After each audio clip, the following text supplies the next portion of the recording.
Hey, dude, look it. There's a Pokestop right there. Oh, sweet. Dude, I can't. I don't want to talk about this right now. Catching Peach.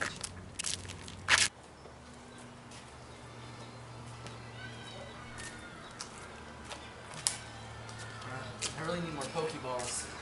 Okay, this looks close enough. Truss! Are you another one of those dorks here for a Pokestop? Reggie, what are you doing here? You guys are like the 50th time people have come up here for a Pokestop. This other guy, he came into my house and he stole my peanut butter, and somebody else used my wallet to buy food. What is up with you guys?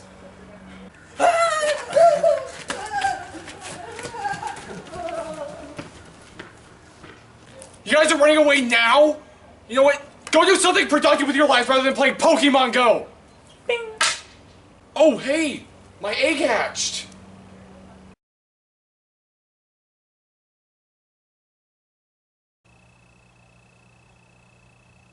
Are you kidding me? I walked 10 kilometers and all it gave me was this stupid Eevee.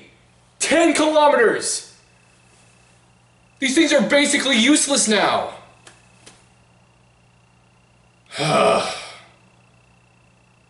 10 kilometers. Just get into the video. Alright, to start off, and you know, like the whole reason I wore this t-shirt, look at that. The original gangsters. Looks awesome, doesn't it? So there's a pretty interesting fan theory going around that this Joker, the one from Suicide Squad being played by Jared Leto, is secretly Jason Todd. And it was all going for it too, because there was like this J underneath his face and there were these feathers everywhere that could have been Robin's.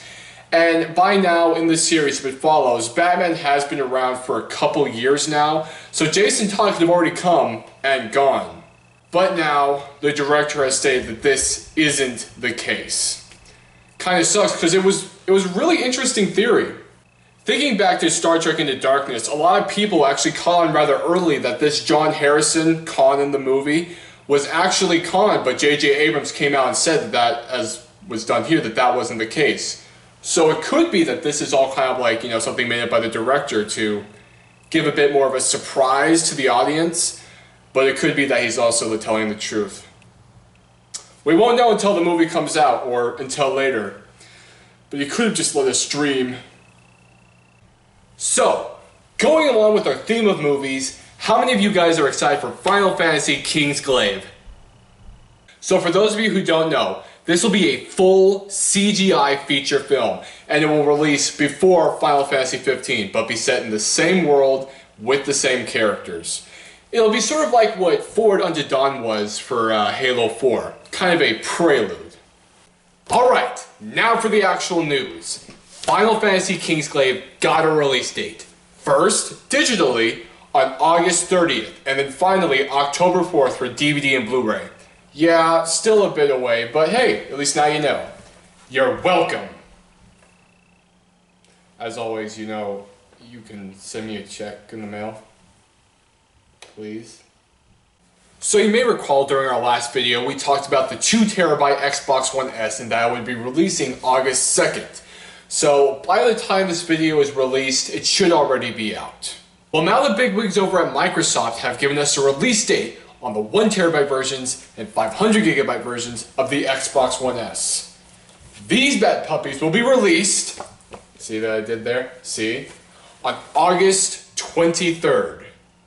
I have no idea why it's so far away from the 2TB version, but there you go. So besides the release date, we also got their prices. The 500GB version will be $299, while the 1TB version will be $349. So you got the prices, you got the release date that's going to be a bit later. I was thinking about getting one, but I've already got a pretty nice Xbox One right here. I know Dross is thinking about getting one, and he's more than likely to get the 2TB Xbox One S. Me, I'm going to be waiting for the Scorpio, see how that turns out.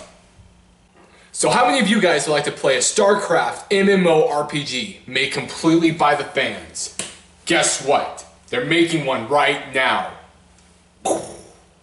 Blew your minds, right? So the game is called Starcraft Universe, and back in 2011 it gained over 84,000 on Kickstarter. It got through a little bit of a turbulent time because of an original name made by from World of Warcraft, and Blizzard Kai got onto them about it, but it's all okay now. The game is now in open beta, and it will be released sometime this or next month. In this game, the Protoss Zerg hybrids took over, and you now play as one of Zerg's followers. And your job is to, essentially, not die and save the universe. No pressure. So of course I'm still sort of talking about Pokemon Go.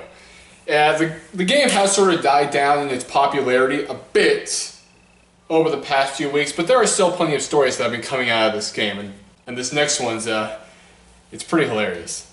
Alright, so get this. The city officials over in Rocky Mount, North Carolina want to have over 134 Pokestops and gyms taken off from within its city limits. Now, the reasoning for this is that a lot of these are near fire stations, electric substations, and wastewater treatment facilities. Now, I get those, but a lot of these are parks and other open areas, and they haven't, from what I've found, haven't had any problems whatsoever with people breaking and entering and stuff like that, so I don't really get it. Now, this isn't exactly the first time anything like this has happened, you know, people wanting to remove Pokestops and gyms from within certain areas, but this is the largest demand of removal by far. And frankly, some of it's pretty ridiculous. You know, you'd think the highest level in a popular video game would be reached by an honorable player. Someone who spent night and day toiling hard to get that sweet feeling of completion. You know what I mean? Well, that's not the case. Apparently, the first person in Pokemon Go to reach level 40, which is the max level, to become the first Pokemon Go trainer is a cheater. Yes! Hooray for the easy way! So this guy is saying that he didn't do it for the glory, but rather to see if he could do it with the given tools that he had with him and with this game. But the thing is that he went onto Reddit, said he did it, let that sink in and stay for a while, and then when everybody really started to believe him, he pulled the rug out from under them saying that, oh yeah, I actually did cheat. Apparently he used a bot to gain over 184,000 experience every hour, and 131 eggs were needed. Dagnabbit, that's a lot!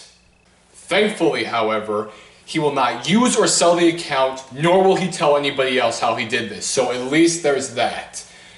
But you know guys, the entire journey to get to level 40 in this game is over 20 million XP long. So if you want to become a Pokemon trainer, get grinding. Me, on the other hand, I'm going to be staying here and not do that. I'm no casual, but I'm not spending that much long on the game. Not Pokemon Go. The crashes are terrible. And for our last story, very recently, Niantic went and did something very shady. They went in and they did a secret update to the entirety of Pokemon Go. This update raised, lowered, and kind of kept the same the DPS or damage per second of each and every single one of the Pokemon. And Vaporeon, who is in the top 3 of most Pokemon Go players, got completely nerfed. Now, as I said, this didn't happen to just Vaporeon, but it seems like he got the worst of it because people kept using him a lot. I just wish they had told us. I had just recently got Vaporeon, and now, as soon as this update hits, he's completely useless. Anytime I use him in the gym, I hardly ever win. I was so excited. So tell us what you guys think. Are you going to play the Starcraft MMO-RPG? Are you going to watch Suicide Squad or the Kingsglaive movie? Are you going to get an Xbox One S? And are you still playing Pokemon Go and as excited about it as you were when it came out? As for me, I now know where Reginald lives. This is going to be fun. Thank you guys for watching, and have a good day, Amians.